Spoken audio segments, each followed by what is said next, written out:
Vesall Nourani is an assistant professor at Harvard Graduate School of Education. His disciplinary background is in development economics, and he's worked on education and development in both Colombia and Uganda. Welcome to Faculty Voices, Vesall. Thanks so much, June. It's a pleasure to be here.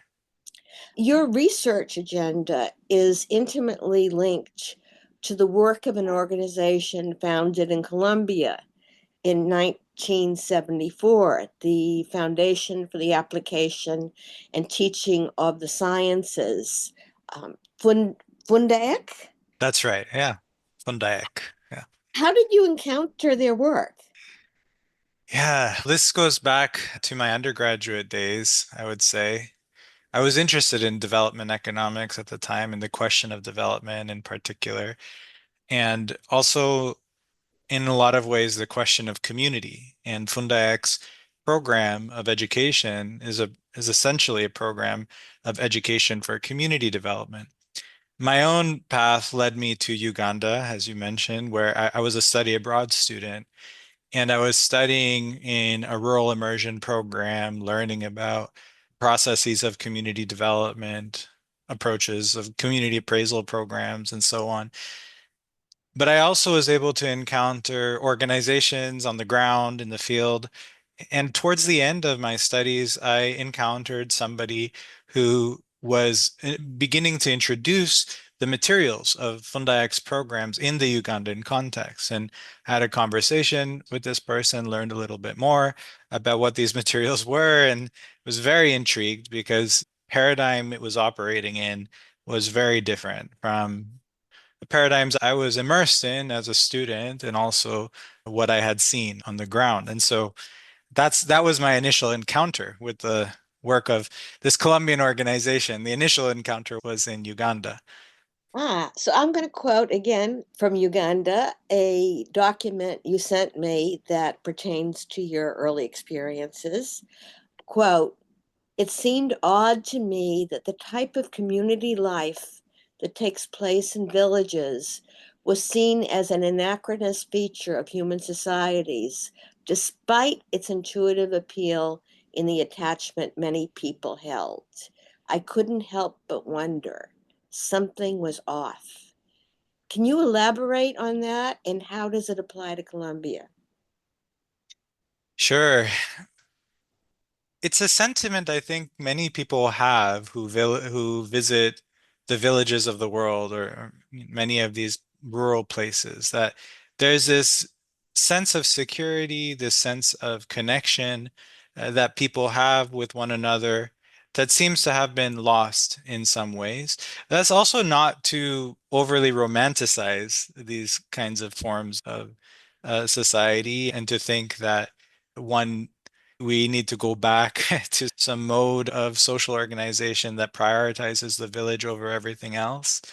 But I think that the observation that I had was that there's something very appealing and nice about this kind of community life. And it seems that the history of the development project around the world has been to extract people from these community settings and move them into economically more productive sectors and so on.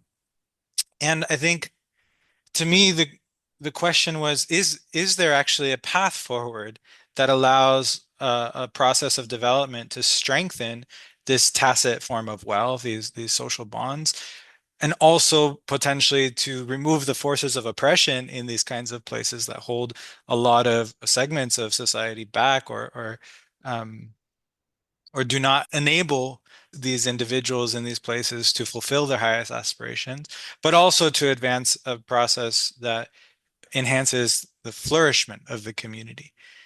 And so that's where I think that's where my questions started to bubble up following that type of observation. Again, not to also belittle the suffering that takes place in these parts of the world and the very real forms of, let's say, material poverty that exists. But my question was, why is it inevitable that this other form of prosperity, material prosperity and so on, has to happen as people leave these places. That didn't seem to me to be a necessary element of a process of development. So how do you feel this applies to Colombia?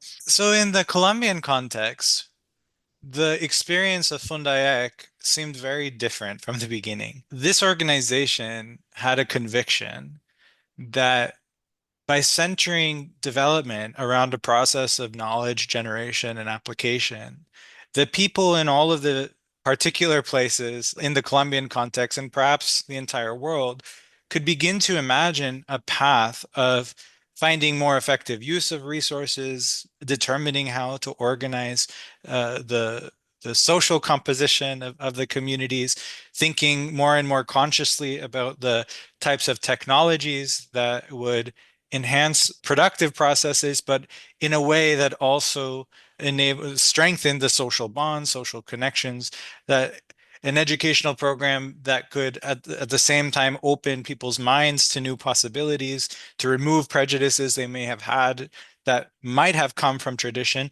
but also to begin to see the tremendous wealth of knowledge in traditional knowledge and to enable it to come into interact with scientific systems of knowledge production and the fruits of modern science.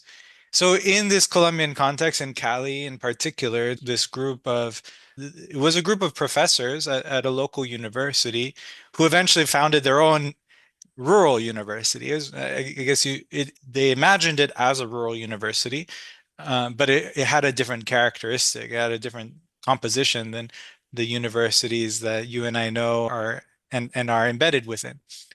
And I can get into a little the story that I know of the origins of this rural university. Yeah, I'd love Yeah. to hear some more about that. Sure, yeah. So I at the beginning, I think, and there's a wonderful book that has just come out that shares a little bit of this origin called Weaving a Fabric of Unity.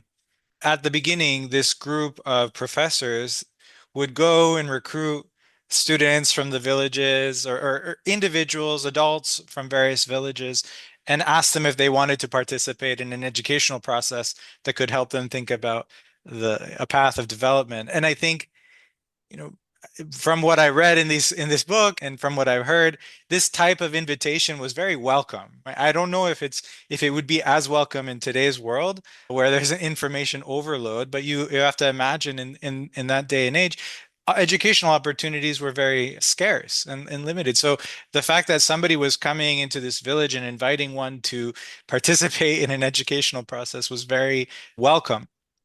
And this group of founders originally organized, I think it was around 20 or so people from a set of villages in the Cali region, in southern Cali, or south of Cali, the city, to a space where they began to ask themselves, what are some of the paths, what are some of the aspirations that we have for our village, or what is the vision that we might have for the development of our village, and what questions does this aspiration, do these aspirations or visions suggest for us in terms of what do we need to learn in order to execute this vision and turn it into a reality?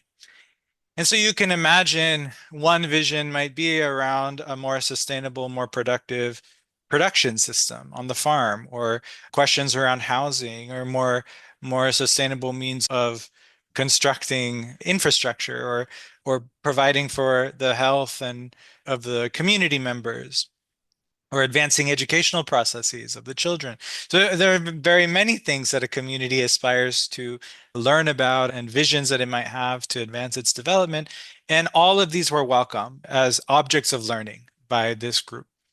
And the group began to think about the content, but also the pedagogical framework that would enable insights to emerge from, let's say, within the community. I remember in one document that I read a really powerful phrase, that toxinous development, right? This idea of development from within, development that emerges from the insights that a community can have about itself, about the place that it inhabits. And over time, this group carried out a series of research activities. I should mention that among the founders was a math professor, a physics professor, anthropologist, agronomist. So there was a very close adherence to scientific principles of observations. And you could say, in some ways, one of the core pedagogical elements was to really think carefully about how one applies the process of scientific investigation, as opposed to, for example, introducing content that science has produced as disciplinary knowledge. The focus was on the process of scientific investigation and how to train people to become more careful about the observations they make, the language that they use to describe their own context, and so on. And so this group advanced a series of research activities, and that led to experience that helped them systematize a program, an educational program that they could then begin to imagine using in not just in the first initial context that they were exposed to, but beyond. So is your work in Colombia mainly in the Cali area, or are you in several areas? Yeah, so what I just shared with you happened, let's say, in the 1970s. In the early 1980s, the program that emerged was a program that it was a fully fledged curriculum of secondary education called, in Spanish, Sistema Aprendizaje Tutorial, but in English translates to, I guess, the tutorial learning system, right? So there's, I can't recall the exact number of texts, but there were three levels of materials that this program developed. The first level was for the first 2 years of secondary school. The second level were for the second 2 years, and the third level were for the fifth and the 6 years of secondary school. And the modality of study was in a tutorial setting. So a tutor, initially it was these, they called them the ingeniero, the engineers of rural development, would go and study some of these materials with groups of students. This was the model that could be replicated, was a tutor could study this on the farm in a village with 15 to 20 young individuals, adolescents. But I think actually at the beginning, a lot of the study groups were intergenerational because of the very deep way in which it helped many people, not just the young secondary school students, think about education. But over time, what happened was, as the model grew through word of mouth, people became interested in applying it in their own contexts. And Fundaec also developed their own program, and through this rural university that also was accredited, became accredited to provide teacher licenses. They created a licensing program for training the tutors of SAT, Sistema Aprendizaje Tutorial. And once this was all established, other organizations across the country, mostly organizations focus on questions of rural development in the regions that they worked in, started to request Fundaec to use the materials, or to use the program, to implement the program.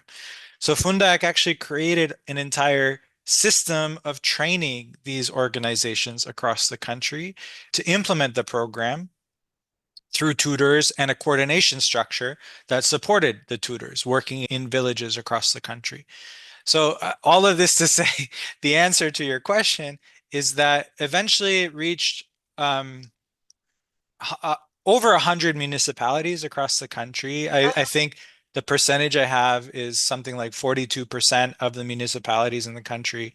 Most of them are rural places, and my own work is actually just beginning to quantify the degree of participation in this program and from department to department in the Colombian context, and eventually try to think about how to make links to long-term outcomes that emanated from the use of this program. You're talking about a country that at this time is at war. Yeah. So, how does the war affect the system of education? You're going into all these rural regions. Yeah, so this is a wonderful question, and a question I hope to eventually also have some richer insights into. What I can share is anecdotes of what I've heard so far about the resilience of this program and the way in which it was able to really get deep into places that were affected by, the internal conflict, and deep into the Amazon region as well, and so on. I think about the unit of a group of study that a tutor advances with a population in its own community. It's a very flexible unit, right? It doesn't necessarily require infrastructure for like a school. Oftentimes, the object of study is the farm itself, the community itself. Insights from disciplines like biology, chemistry, physics, and sociology, agronomy, economics, all would be integrated in a way because of the fact that the content was organized to it wasn't actually, as an aside, the content wasn't organized around science, around disciplinary knowledge, the way that we organize knowledge and educational processes in our own systems. Each unit was organized around a capability, this notion of a capability that also Fundac developed. And this capability, for example, there's one unit called planting crops. And in this unit, the capability that Fundac is trying to develop in the group that's studying this material is to make increasingly conscious technological choices, right? To really begin to think in a much more conscious and multidimensional way about what technologies are available to a community and what the implications of adopting these technologies might be. Now, I'm trying to circle back to this question around conflict, right? So you can imagine now this type of content being studied by a group of 10 to 15 to 20 individuals in a village setting. And it's directly connected to the day-to-day life of these people. But the person who's the teacher, the trainer, also comes from the community themselves. They might have spent some time outside of the community to get training, but then when they came back to the community, they could remain in that community and study these materials and so on. Now, and from the anecdotes that I've heard, there's one group, it's called FECOP. It was a coffee cooperative that was trained by Fundac to implement the program. And the stories that they told me was essentially that they would send their extension workers to recruit people to participate in this program into the communities. And once they encountered guerrillas or others in these places that were more involved in civil conflict, the stamp of Fundaek that they were there to provide a form of community education was one that most of the movements, most of the groups that they encountered approved of. Because at some level, it wasn't that Fundaek's own programs were political, but at some level, the interest of these groups was to advance a way of life that they could maintain and improve and strengthen in the places where they lived. So they saw in these materials perhaps the highest aspirations of their own development. And they invited these groups to begin to offer these materials in these contexts. I can't speak to all of Colombia. These are just a few anecdotes that I've heard of. But in these contexts, there's story after story of people saying that this program prevented young people from being recruited into groups that were more likely to advance a type of violent approach to social action, and that the young people in these groups would advance, let's say, a more integrated local process of local development that was nonviolent, that advanced social action within communities and so on. But I think really the tutorial modality coupled with the depth of the framework that Fundac was operating, the training system that it developed, enabled this type of resilience and enabled this organic process of reaching a lot of these places. So doesn't that set it up as competition? What, have you heard any anecdotes about guerrilla or paramilitary resenting these groups because they were trying to accomplish the same kind of hearts and minds goals that they were? So I haven't heard yet of that type of anecdote, and I can guess at why, but I can't really say definitively this is the evidence for why I didn't do this or that. I think at some level, there actually one thing that I also study in my work in Uganda and that sets some of the material that Fundayak apart was that it didn't only provide content for study to the participants, but it also made its own conceptual framework very explicit to the participants, right?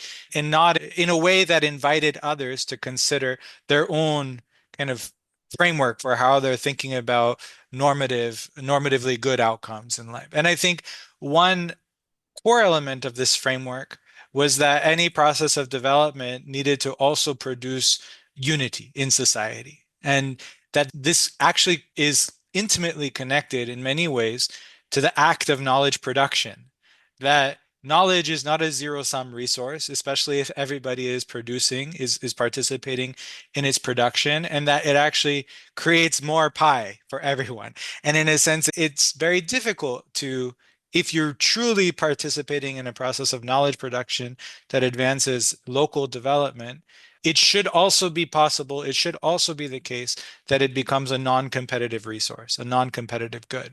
And Fundaek was very careful about making sure that all of the materials in its programs were reflecting back elements of this conceptual framework, that there wasn't anything within that conceptual framework that suggested that knowledge is something that we compete over, which is different than a lot of the, let's say, approaches to thinking about the political economy of knowledge in development.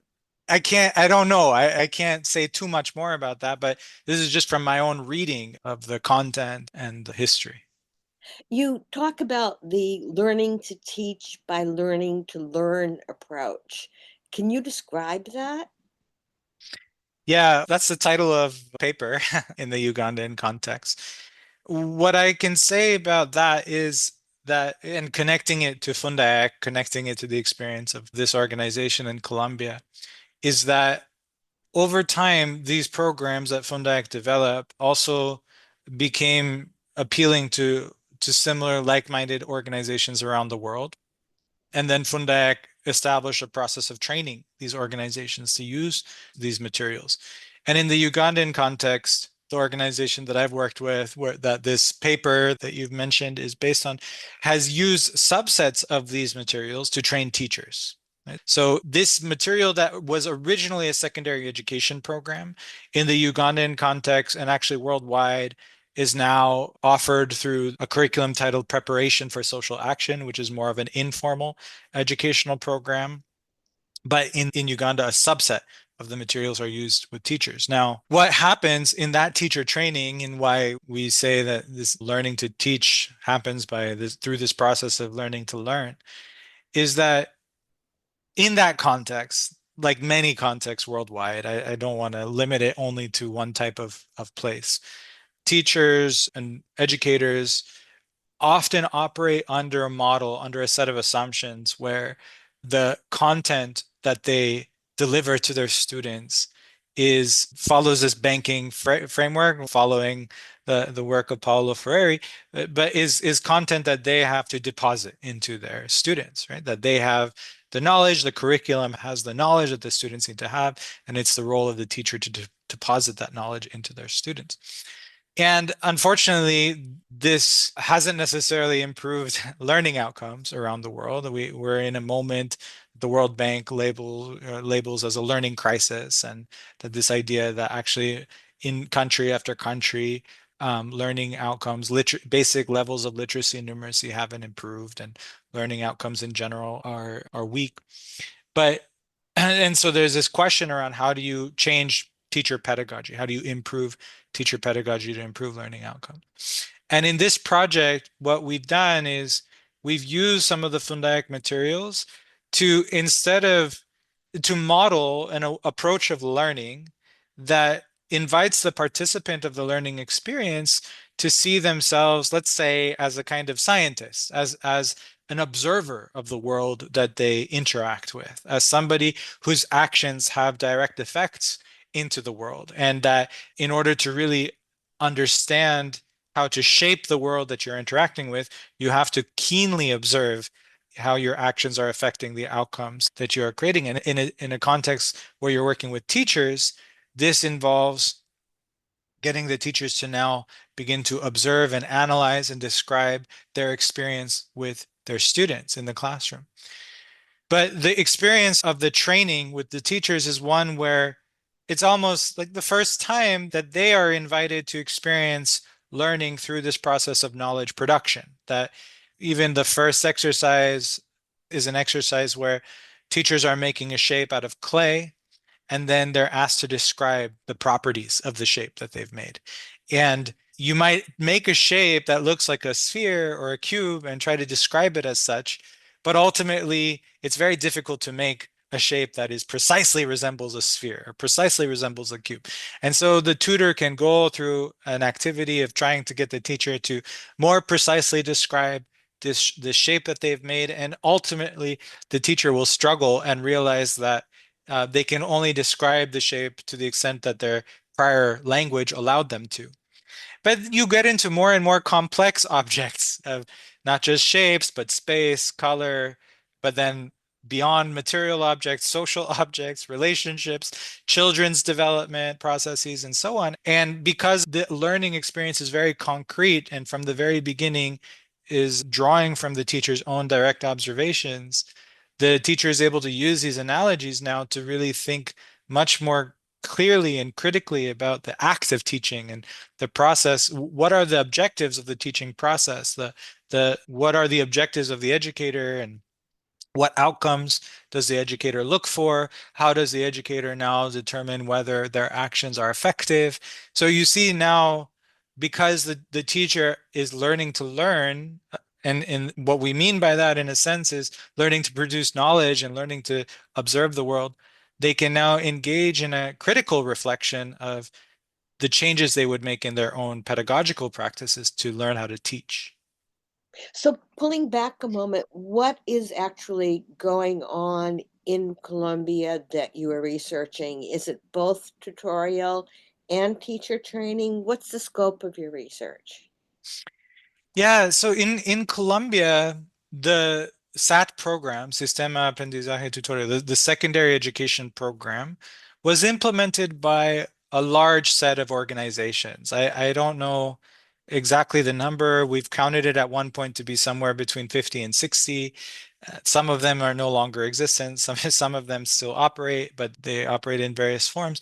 And the challenge for us is to identify the organizations that maintain good quality records of the history of participation in the program, including the tutor's identity, the degree of training that the tutor engaged in, and so on, and to basically produce a data set that allows us to identify individuals and communities that participated in this program to varying degrees. With those data, we will then be able to link them to a very well-developed system of government-held administrative records at the Central Bank of Colombia to think about how we can trace the long-run outcomes of this program, not only in the lives of the individuals who participated, but potentially on the economic processes that unfolded in the communities.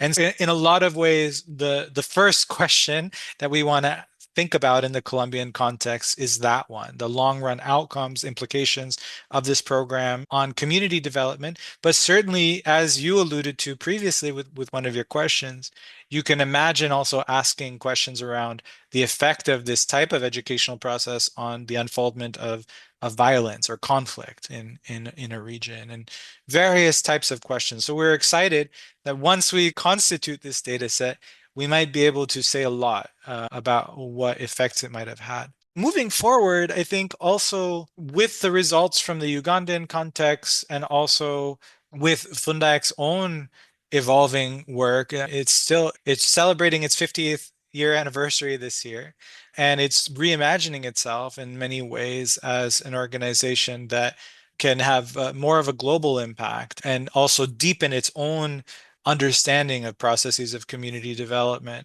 And so I am in conversations with the individuals connected to Fundac and so on to really think and consider how does their approach, how do the lessons that they've learned extend globally to new contexts and potentially even in new ways in the Colombian context.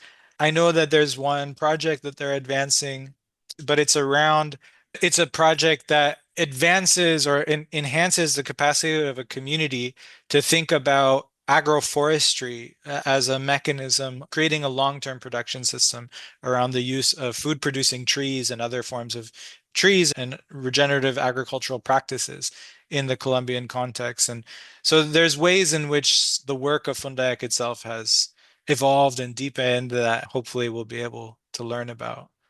Hmm. So what's your timeline on this?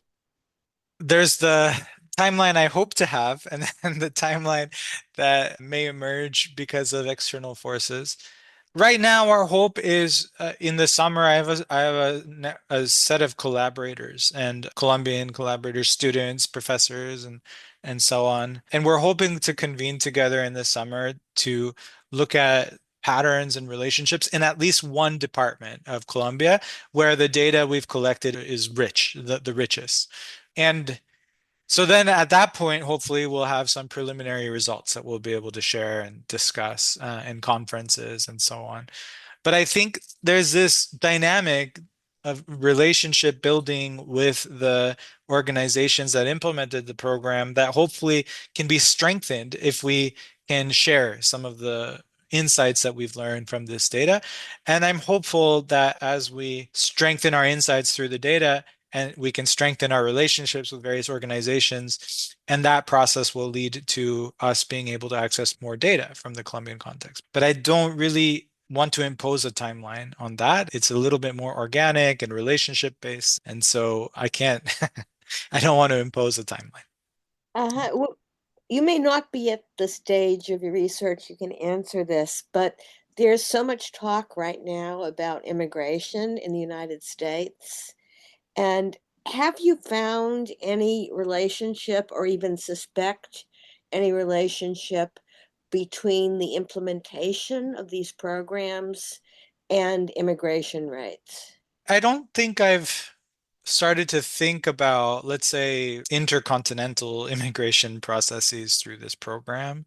I do think about this question of migration, and in particular, this question of commitment to place or even development of a place, and how the development process of a place could invite more and more people to consider a fruitful path for their own life in the places that they live in. And anecdotally, you hear a lot about this from the graduates of the program. I was in Colombia last summer visiting, was it summer or November, visiting different communities and talking to graduates of the program. And I remember one conversation with a family that whose children were still in some ways participating in the program, talking about how within her own extended family network, the cousins that participated and the cousins that didn't participate in the program have had much different life trajectories, where those who have participated have found very fruitful and productive lives on the farms that in this rural place that I visited, and those that didn't ended up selling their land and moving to the cities and are constantly unstable, let's say, because of the difficulty of landing a job and finding productive employment, but also the cost of living that comes with city life. So this is a question I'm hoping to interrogate in the data at some point, but it's right now you can just call it a suspicion, right? It's not, I can't say I've gone far. Yeah. Thank you so much. I'm really looking forward to hearing more about the development of this research. Is there anything else you'd like to add? No, I'm very grateful for having had the opportunity to talk with you, June, and I'm excited to be here at Harvard and talk to students or others who might be interested in discussing this work or learning about the approach. So I'm grateful that you gave me this platform to invite that kind of conversation. Thank you so much, Vesall. You've been listening to Vesall Nourani. He's assistant professor at Harvard Graduate School of Education. Thank you for being with us. Thank you so much.